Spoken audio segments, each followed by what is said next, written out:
One live. What's up? Just saying, hey, sorry for being late. I just realized what time it was. I was working on something else. But today is it. Last two chapters of book five. I do have good news on book one. And if it all goes well, I will be doing another live tomorrow. That's all I'm going to say. I have a doctor's appointment in the morning, but I'll be back in time well before 3 o'clock to do to do this live stream. I'm not reading tomorrow. I'm just going to show you some. I have something to share. And I'm excited. I can't wait for this to come through, happen tomorrow. I've waited months. But I digress. Shall we move on and finish book five? And maybe again sometime before I get back to a book six, because I had to do some research in the book for book six in one of my previous books. I don't remember a lot about it.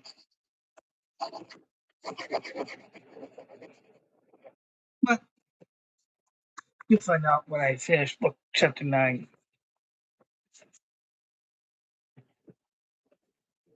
That's okay. Shall begin. Chapter 8. This is our homeworld of 01101. Going by says they enter orbit around a world that looks more machine than natural. Most of the surface is covered by metal, with oceans covering about 20% of the planet. Use binary code for your names. I do have a binary code for my designation, but we use on our world. But for outsiders like yourself, I have taken on this name out of deference to your species.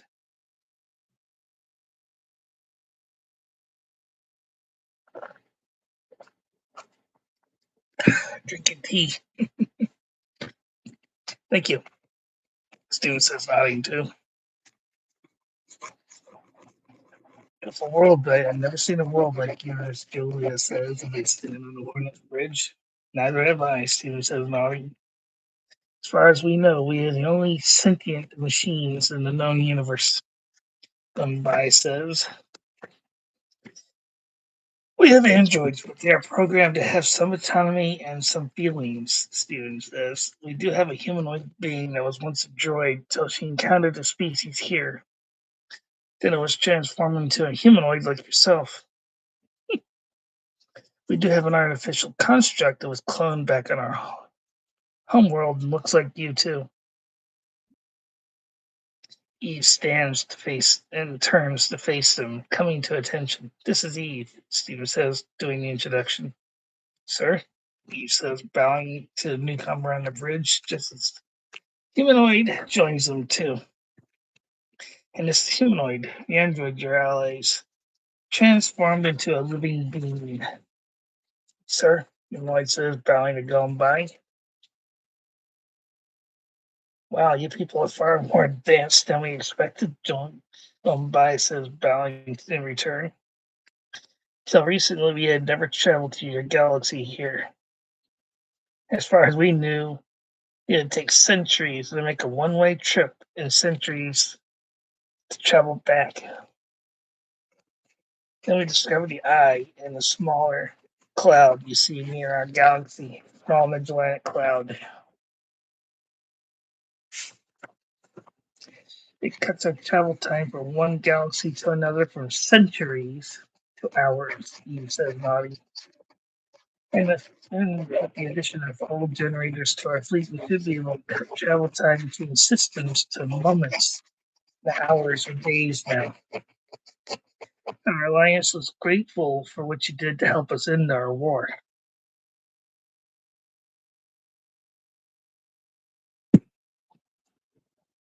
Unshai says as he joins him. And we thank you for honoring your agreement too, Ambassador. Stephen says, Tawny, it is my honor that you represent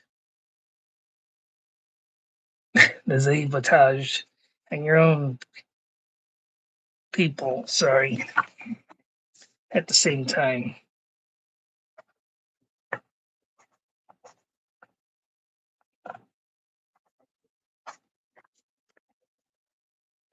Make some changes. Julia says, Rena, would you do the honors of taking us home, please? Stephen says to his second in command. Aye, sir. Rena says as she activates the gateway and it comes to life. As they slowly move towards the glowing air sea of shimmering lights, they are joined by the fleet of defense ships that remain behind to defend the gateway as Eve maneuvers the fleet carrier towards the planet-sized gateway. Lost on a single ship or fighter. Some personnel, some personnel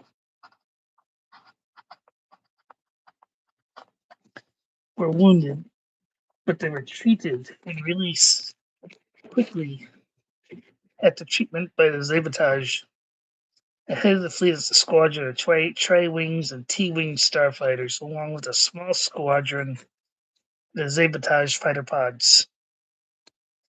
As there will be an exchange of technology between both galaxies and their alliances. The Hornet is the first fleet ship to enter the gateway and pass through, followed by the rest of the fleet. It returned some 19 hours later to be met by a fleet of change that. GFS. By a fleet of NGFS fleet ships. Where are we, Eve? Stephen asks as he opens his eyes. Small Magellanic Cloud, right where we're supposed to be, sir. Eve says. What's the time index, Rena? And date, Rena? 23:30 hours, sir. October 22nd, 3033. Sir. Rena says, looking at the reset chronometers on our console. According to the chronometer, we spent just a month in the Andromeda Galaxy. Doing his calculations in his head. It appears that way, Stephen. Have our chronometers reset accordingly? Yes, sir. I guess that is our welcoming home party, Julia says, standing behind Stephen. The Council on Ukraine Prime, knowing that the fleet's safe return to the Milky Way galaxy. Not knowing, sorry, or return at all, we're prepared for a fight with scores of fighters all armed for combat just in case. We're waiting for the fleet's return and we're armed for combat if needed. They all get the all clear from Stephen as he exits the gateway into the small Magellanic Cloud, followed by the rest of the combined fleet. Welcome home, Admiral Spears. Chancellor Ortega. Cell, the new headline, I gotta change that. The new NGFS, New Galactic Free States. Says as he contacts the Hornet, he is standing on a bridge facing the Hornet. Right, so far, a lot of good stuff going. Thank you, Chancellor, Steve says as he stands in front of his command console at attention. I see that you have brought new allies, Chancellor says. Yes, sir, Ambassador von Schreien, come by. The Alliance for Free States, sir. Both men bow out of respect to the Chancellor. Welcome to the Milky Way, God, sirs. Thank you, sir. Thank you, Your Excellency. Von Schreien says, bowing. Sir. Bombay says, bowing. We had new technology given to us by our new allies, sir. New tech that will shorten warp time to your cardiac prime from hours or days to moments now. You must allow us to connect our tractor beams to your ships. to join us so we can fold space to your Cronia Prime.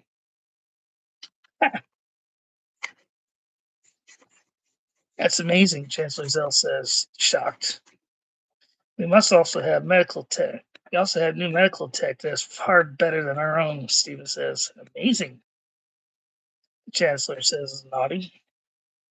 It seems that our new allies have more advanced technology than we have here, but we do have stuff they do not too. Would you explain the strange H-shaped craft? There's Avatage fighter pods, Excellency. Sorry, I hate this damn pop-up.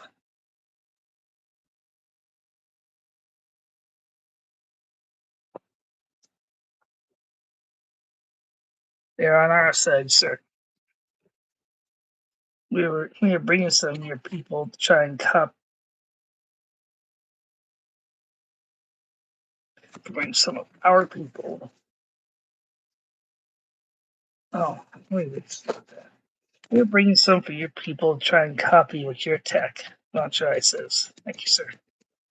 Zell says, nodding. We have technicians who will help your people adjust and adapt our technology to the vessels you use, sir. Thank you, Ambassador. We want to always be friends, Chancellor. Monchai says, smiling now. So it seems, Ambassador. Chancellor Zell says. Sir, we had some critically wounded personnel in the fleet. Suppose it wasn't for ourselves, sabotaged allies, we'd have many wounded among the fleet, as the fleet facing them is moved in positions around the returning fleet. Or Hornet hooks up with Chancellor's own personal vessel. Do not be scared, Chancellor. This operation only takes moments to complete. Stephen says. Sir, bold coordinates are set and laid in, sir. Eve says from her navigation station. Take us to your Cronia Prime, Eve. Stephen says as he takes his seat at the command station. Take us home, Rena says now. Alright, I hate ending books. The Hornet battery issues a clear flash of light, followed by the rest of his fleet and the rest of the combined fleets of the Rebel and the Imperial fleets.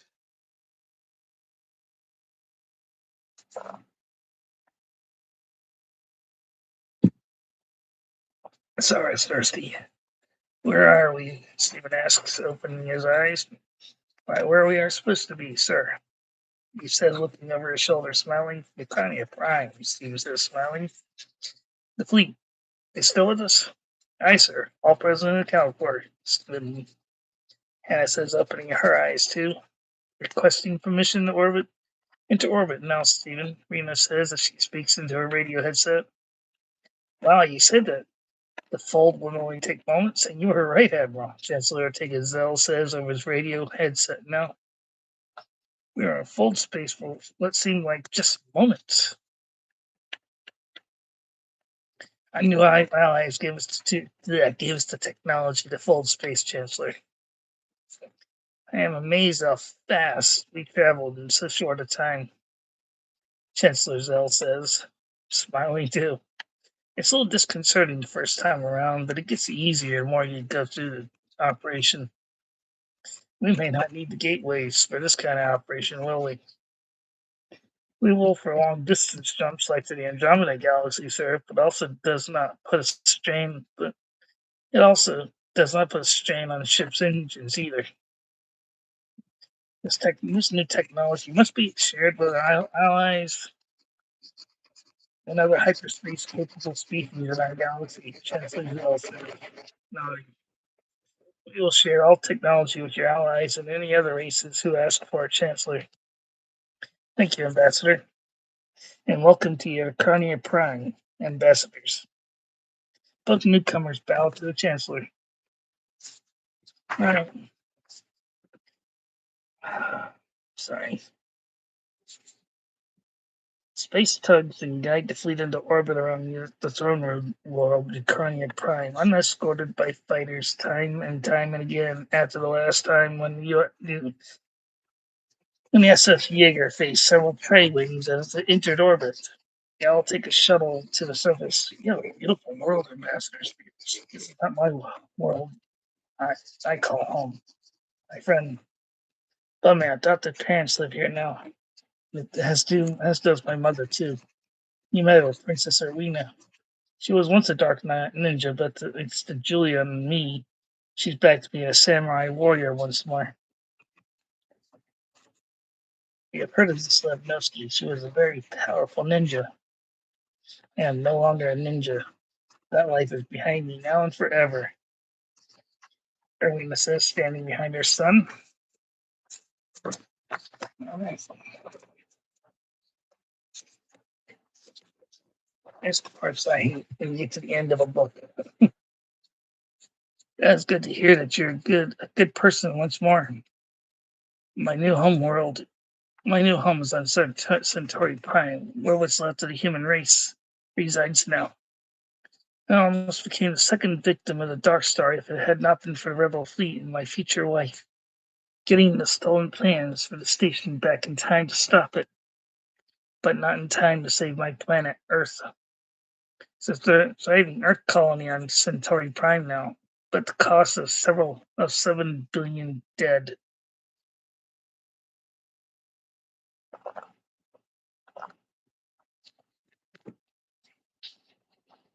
Sorry, 7 billion dead beings. It's hard to fathom for me even after 2 years. But it's not as bad as the 10 billion lost when L382E, see Book 4, was wiped out by a second, more powerful Dark Star. She was the second global metropolis like this world below us. We later found out that an Imperial spy was among my people, feeding intelligence to Imperial command right up to the days before Earth's destruction. See Book 2.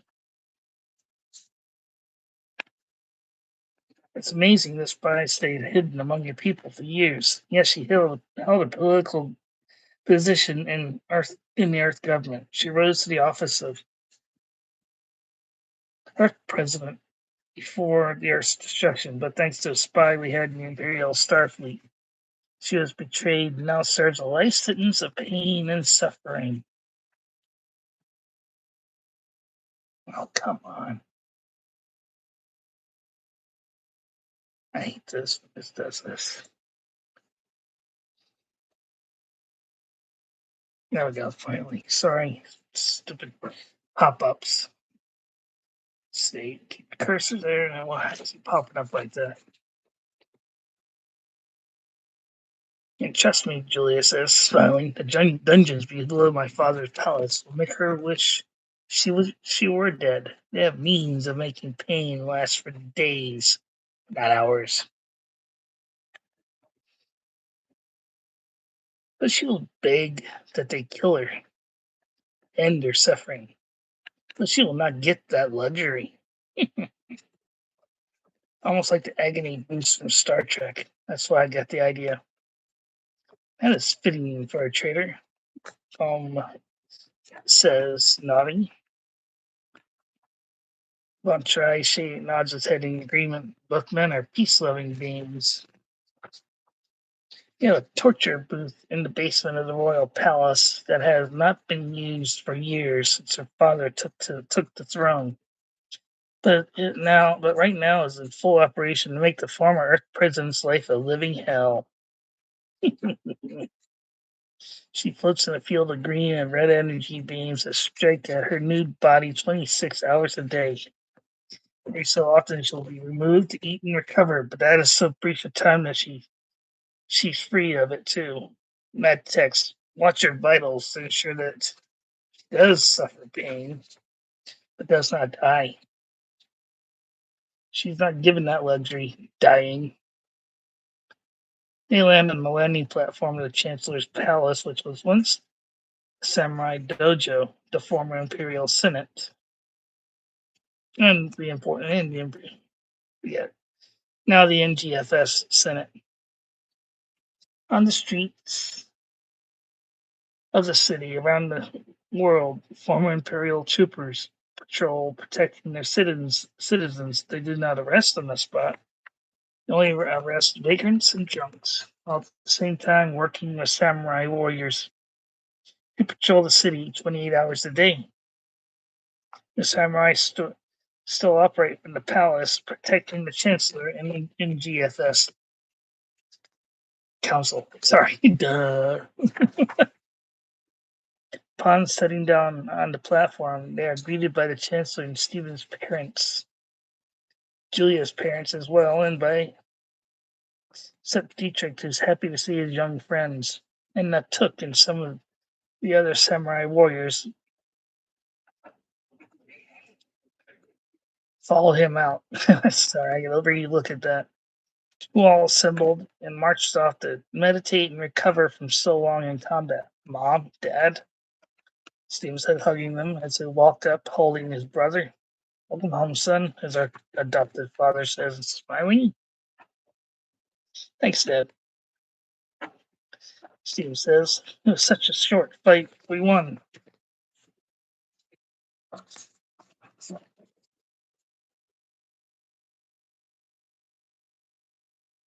All right, we're good. Ooh. Okay, good. Who are your allies? His dad asks as Gombai and Von Trai follow them. Well, at the same time as Julia is reunited with her father and mother. Excuse me. Who are happy to see her home safe and sound, as well as Stephen, her husband. Both have come to Ukrania Prime to be here when in death Stephen and his fleet returned. Julia had suffered a minor wound, not life-threatening, as did Stephen during the final battles on Ukrania Prime. Urania Prime, sorry. Duh. These are my new allies from the Andromeda Galaxy, whom we made. They have come here to represent the alliance that they represent. This is Gaia von Trai of the planet Ironicus. He points to the much taller human-looking being behind him. And this is going by a planet 0110101. He indicates the metallic-looking being standing by his tall friend. 0110101 is our adopted mom asks. It's a metallic world dominated by humanoid-looking robots like myself. Gone by says, nodding. I gotta fix that. Sorry. We have a computerized species that is linked by a common link, the Great Bond. How'd it go, kid? Sepp asks as he walks up now. It went well, sorry. Sepp. We lost no one to the enemy. We also encountered a twin to Emperor Stilivanov. What do you think of that? Not a clone, but a double that the deceased emperor. They seem to have come from another realm outside of our own. Wow, Sepp says. Seems that there's another parallel universe that Stilivanov comes from. As there were thousands of these beings in this universe. I don't know if there are portals here, but we must search for them and permanently seal them. And the system that we first visited was almost an exact duplicate of the Sol system, just on a much bigger scale. So there's a system similar to our own there. Yes, Sepp. And we also visited system L0110101. The world ruled by Gombai and his people. We made first contact with your species when the young admiral and his fleet were about to return to this spiral. Gombai says now. What does your species call it? Galaxy. We also bring with us technology to improve your species' advancement in spaceflight and medical skills, Von Trai says. Okay, I need a drink.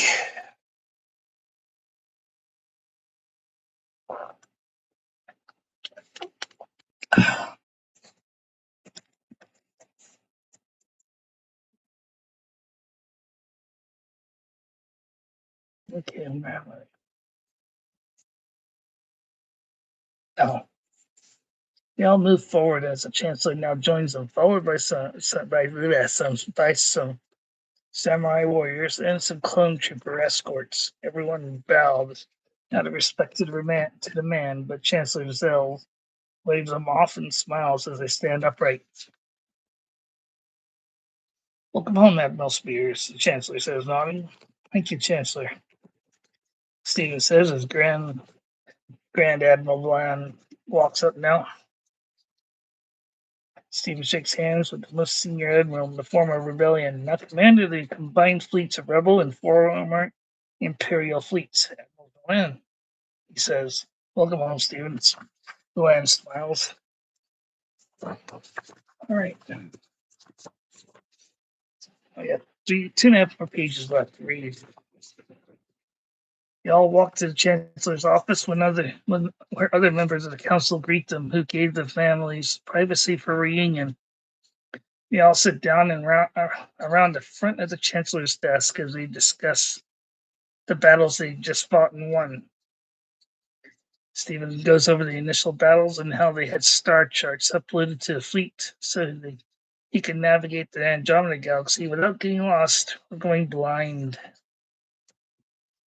Thanks to sabotage, they gave them access to the galaxy if and when they wish to return in peace. Do you trust these beings? Chancellor Zell asked. If I did not trust them, they would not be sitting here, Chancellor. Sorry I said that. But now that we're dealing with beings from another galaxy who are almost as human as you and I, says he looks at it after any friends. It's okay, Chancellor. We understand your caution and your position. Thank you, Chancellor Zell says, nodding. You are here as representatives of your peoples? Yes, sir. You must be given offices and quarters to occupy here on Carnia Prime. Thank you, Chancellor. The war is over. There is over. It lasted millennia, killing trillions of beings there. But we found a means to end the war quickly thanks to my fellow samurai warriors, and myself. And we're at the last chapter. Now here's where it gets interesting, because that's where I'm stuck on book 6. Because I gotta do some research into book 6. But I can tell you about that yet. On the former Romanized Earth. Yeah, that's the interesting part. Okay, people, this is our new home. As you can see, it's almost the same as the Earth we lost. Professor Peter Garrett says as people walk out of the back of a shuttle into the Roman city that reminds everyone of Washington, D.C. It's been cleared of vines and trees for formal habitation by people once more.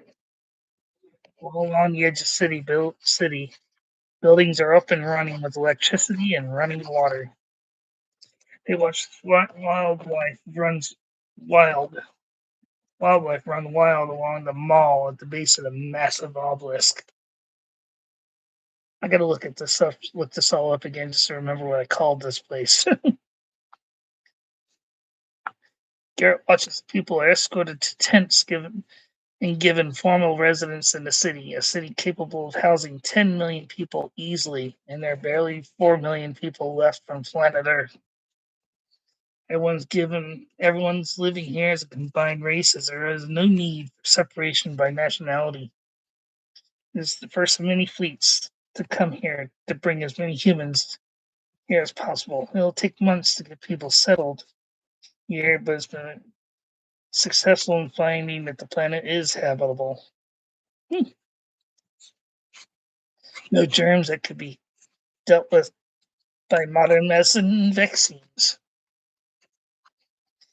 This is going better than we thought, Professor. Colonel Tom Evans says. I know, Colonel. Garrett says, nodding as another fleet of shuttles land on the mall. All right. Use just like that. Damn it. I think it's a good idea that we remain here as our home and explore the world when we're finally settled here. I will let you deal with that, Colonel. Yes, sir, Evans says, nodding. He commands some 500 military personnel, all from Earth. Thank God we found this world. I do love Centauri Prime, but we must settle on our own world, and here we are. A second parallel Earth, just like the one we lost. So do I, Professor. I do think many of us are remaining on Prime, connections and other dealings there. Both men were among the refugee fleet that first landed on Centauri Prime just as the Earth was destroyed.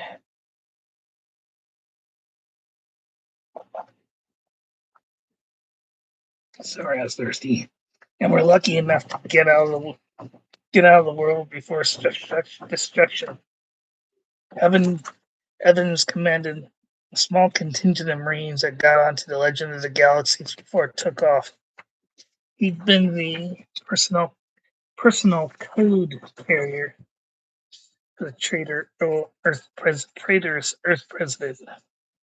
Both men now serve the MGFS and the remainder of the human race, but little remains. 4 million is not a little.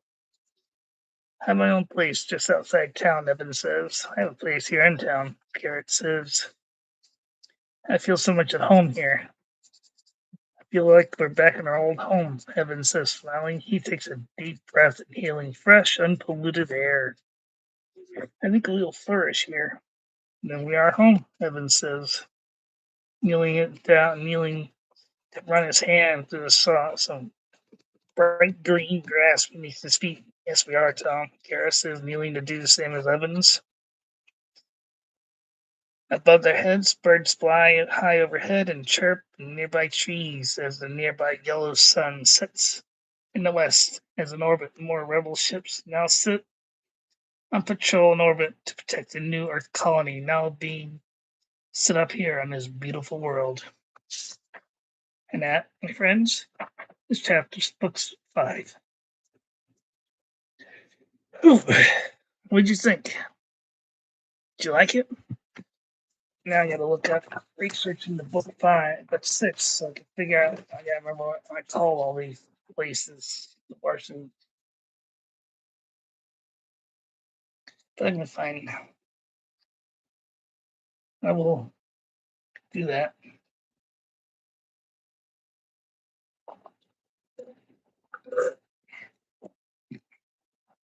Oh, sorry, I'm thirsty. But that was book 5, and I'm done. Thanks for your patience.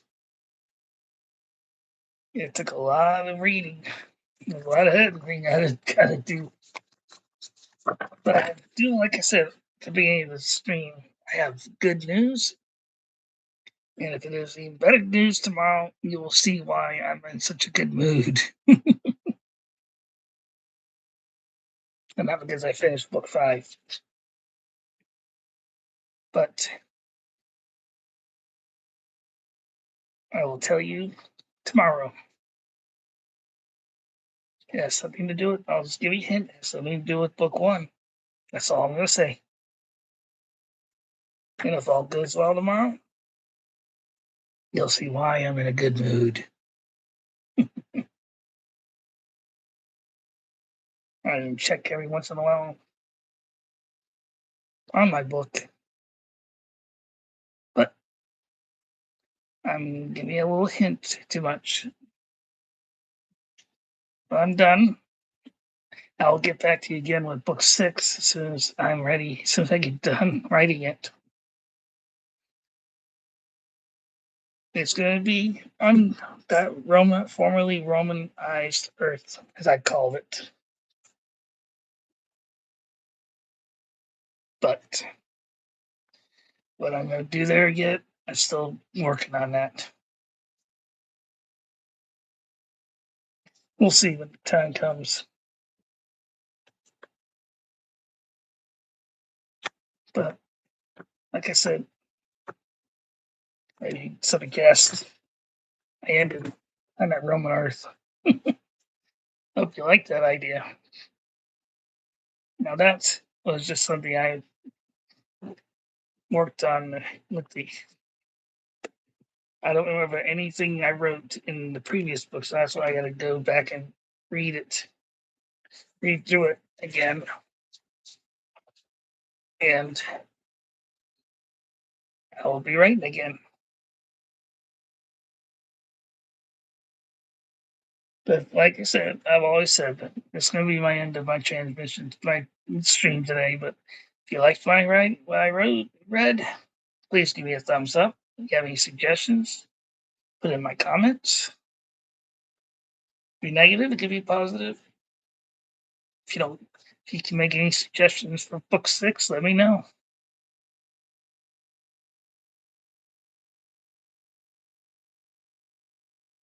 I'm still working on that in my head. As you all know me, I don't make an outline. I just go with the flow with what's going on when I have written down.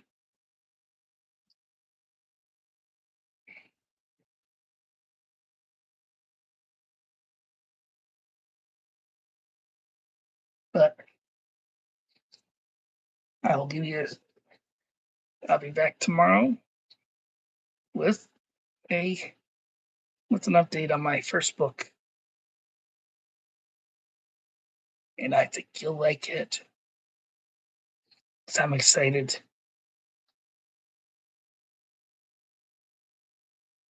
I was so upset that I couldn't get a copy of my book. Well, that's all I'm going to say about it.